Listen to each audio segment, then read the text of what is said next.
again, once out there, this is your host, Luwalhati or Ati for short. They actually mag-introduce ako ng bagong serye, no, para sa mga kapuans natin out there na langkotsero. Yeah, this is about mga videos or iba't ibang lugar na aming napuntahan, whether recently lang or something like that. And first nga pala, pasensya na ang pangit ng audio or mic ko today. But hopefully, maitawid para ma-share to. No? Kasi, yeah, I really like to share this specific place I went to. Kasi nga, una, nalalapit na yung whole week. So, but before that, syempre disclaimer lang, since mag-isa lang ako today, unfortunately, at absent ang ating mga kahawans pa na iba.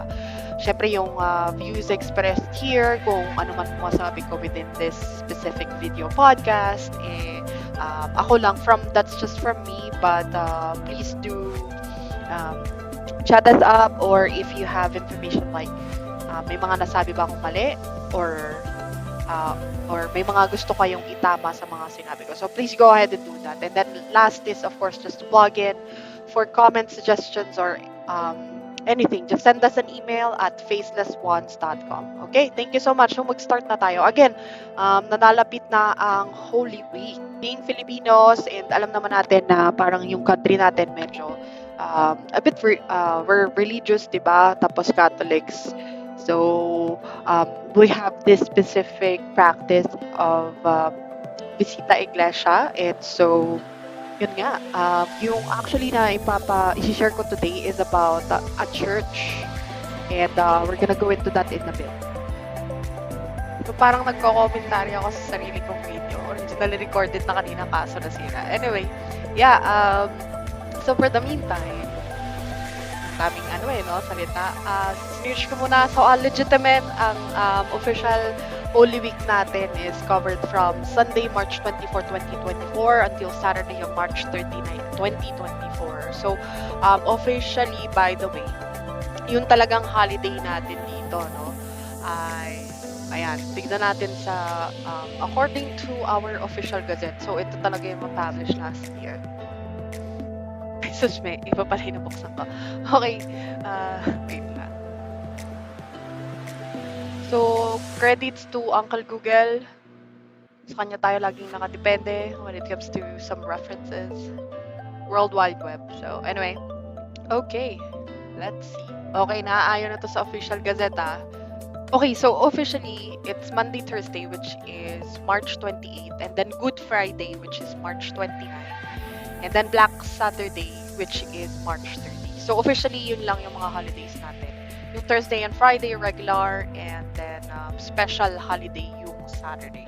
So sa mga may pasok doon, huwag kayong manghinayang kahit hindi kayo nakapag-spend ng time to magnilay-nilay. But think of it as that meron kayong additional pay. So if you're saving up for something, then it's a good thing, right? Blessing in disguise. So let's take for that. Okay, so start ulit tayo sa weird na commentary ko dahil sa malfunctioning kong microphone. So, yeah, again, yun nga sa Holy Week, di ba? Tapos, here in the Philippines, we actually have the practice, or nagpa-practice tayo nitong Lenten tradition, which is what we call the Visita Iglesia, di ba? So, ano ba yung Visita Iglesia? So, basically, this tradition has to do with wanting to visit or visiting 7 churches. Actually, before, akala ko 5 lang siya. I was actually shocked and everything. But then, nung nagulat ako ng search ko, it's actually 7, and then it can also go up to 14.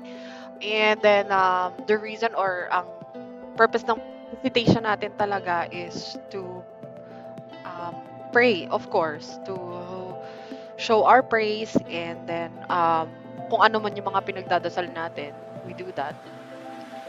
Tapos, yeah, panata na siya, no? Not only is it a Lenten tradition, but it's a panata for everyone.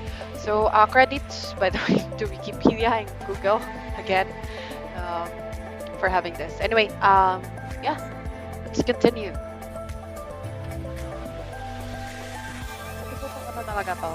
So, yeah, yung pinuntahan ko is what we call the San Guillermo Church, or Bacolor Church din, no? San Guillermo Church is a Roman Catholic church in Bacolor, Pampanga, Philippines, of course. Pinangalan siya kay San Guillermo kasi siya yung town's patron saint. And this church is actually originally constructed by Augustinian friars in 1576. Credits again, Wikipedia. Way back 1880 daw, this church was actually destroyed by Alindol and then rebuilt by Father or Friar Eugenio Alvarez in 1886. Tapos, nung panahon na sumabog yung pinatubo way back June of 1991, and ang tagal ng period, no, umabot ng September 3, 1995, inabot pa talaga siya ng lahar flow from the slopes of Mount Pinatubo. So, definitely, napakalaking part ito ng Philippine history din, especially for this place, no, in Pampanga. Also, so yung going back to, I mentioned about a patron saint nila, di ba, no? So, ang pangalan niya is si San Guillermo, or yun yung Spanish version niya. And for the English version, it's Saint William the Hermit. So, Saint William is also considered as a patron saint for those dealing with mental illness or seeking mental and emotional healing. Also, patron saint din siya ng mga monks and the monastic way of life. So, very simplistic, parang humble kind of living. So, isa siya sa mga saint na yun yung naging way of life na nilid nila as example, no? Kaya sila rin naging saints. Again, para lang may idea kayo, minap ko din siya. So, siguro maybe 2 hours away from Manila, Central Manila, and then you could travel from there. Tapos, yeah, credits to Uncle Google and Uncle Google Maps.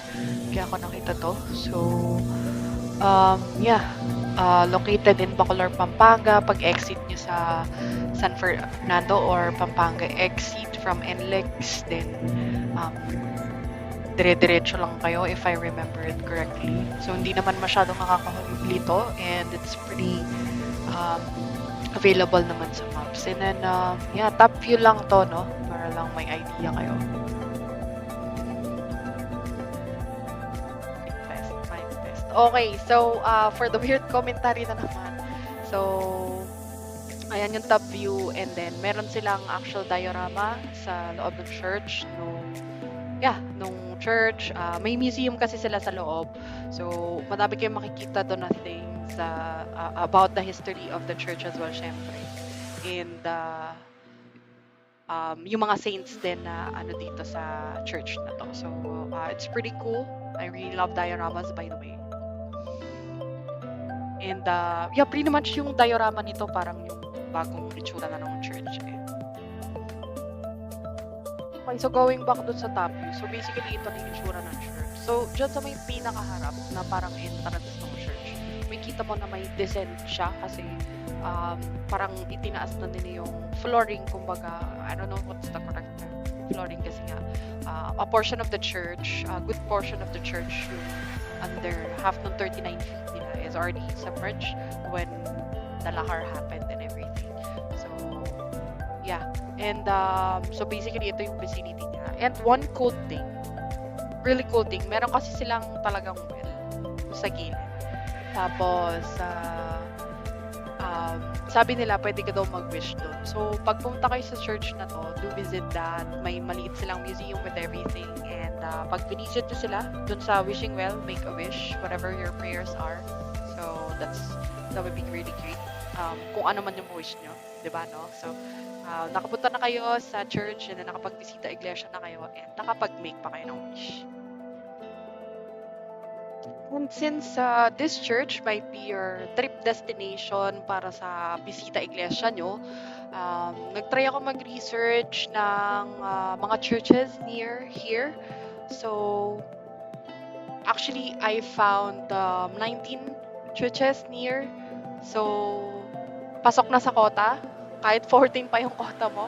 So, kung ito na yung trip mong puntahan, no, maganda siya.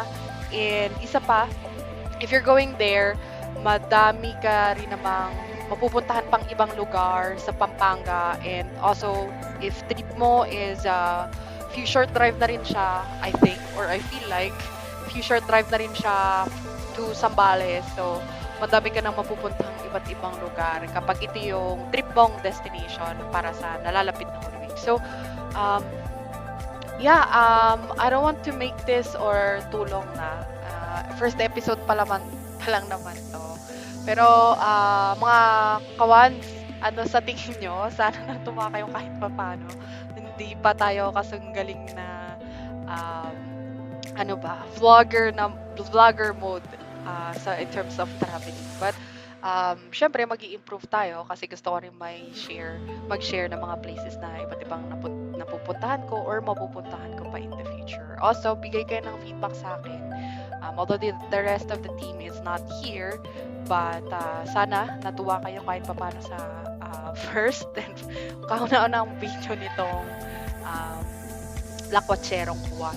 So, if umabot ka sa part na to, thank you so much. Again, my name is Walhati, Ati for short.